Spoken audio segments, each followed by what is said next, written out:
Худалдаа хөгжлийн банк өнгөрсөн хугацаанд хоримтлалтай Монгол аянаараа дамжуулан 7 харилцагчид байр бэлэглэж 20 гаруй харилцагчаа гадаадад аялуулж нийтдээ 2000 гаруй харилцагчаа урамшуулсан байна. Тэгвэл өнөөдөр хоримтлалтай Монгол урамшуулалт хөтөлбөрийн 2025 оны 2 дугаар сарын азтай 50 харилцагч шагналаа гарт авлаа.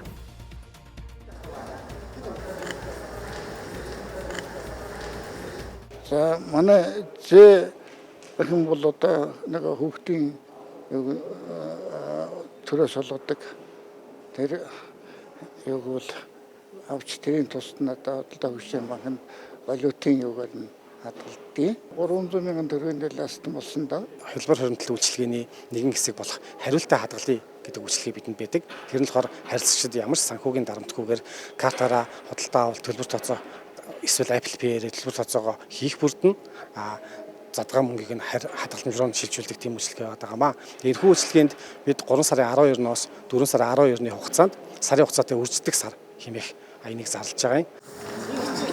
Харилцагчдаа өмнө нь хариултаа хадгалын үйлчилгээнд бүртгэлтэй байсан бол бүртгүүлсэн дүнгээ тус хугацаанд нэмэгдүүлэх боломжтой. Ингэж шинээр хуримтлуулсан дүн 25 мянган төгрөг болоход мөн тус урамшуулалт хамрагдах боломжтой юм а.